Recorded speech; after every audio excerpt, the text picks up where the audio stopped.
this shot, I wanted to get the TV in and also the edge of the frame, which is the chair on the right.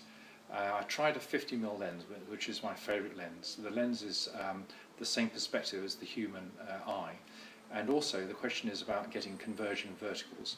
So I looked at the 50, that didn't work because I'm getting confusing elements into the shot and I can't pull back far enough to get the angle I want. I changed over to the 35, which is a slightly wider angle than the human eye sees, which got the edge of the TV in and the chairs.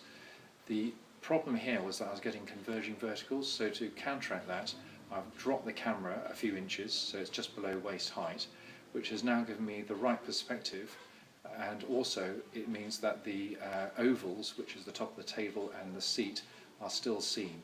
If you go down too low, you're looking up into the subject, which is rather peculiar because we tend to see everything from head height. Apart from getting the composition right of a photograph, one of the most important things of a photograph is the styling of the shot, and that is really about the items that you see in an image. So in this shot here we've got a tabletop, and for the styling to work on the tabletop it needs to tell a story.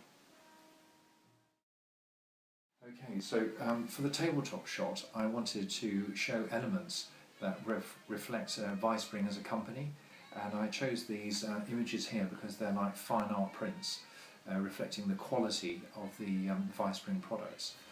But also the problem here was that it was two items. One was the small brochure and one was the big brochure, and twos are really hard to work with. So I'll split it out into three elements, which is this page here and these two pages.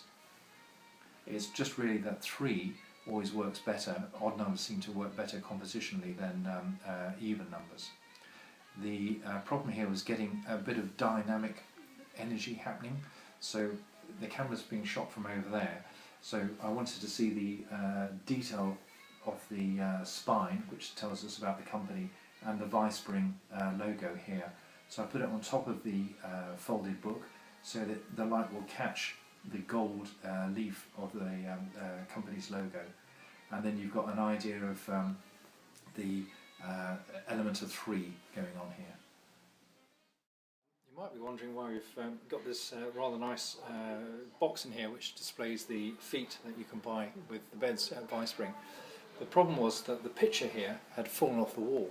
It was so heavy that the mountings had pulled off the Perspex mount that the photograph's on. The client was rather concerned that we wouldn't be able to get this shot, and by using a long lens and hiding the box which holds the mount up onto the wall, it enabled us to get the shot we needed. So we sort of basically jury-rigged the shot together, and by understanding focal length of your lens and being a bit adaptable and thinking around the problem, we resolved the issue into a rather nice stylish shot of the chair with the picture. After a very successful day working with Morton, we've completed the brief to the client's needs. We came across a thing which was unforeseen. Was one of the images, the photographs, which was mounted on a heavy Perspex sheet, had fallen off the wall.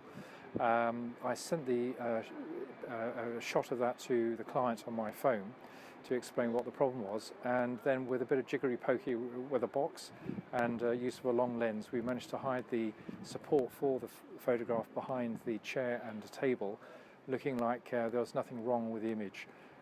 It was really nice to problem solve a situation with a very successful outcome.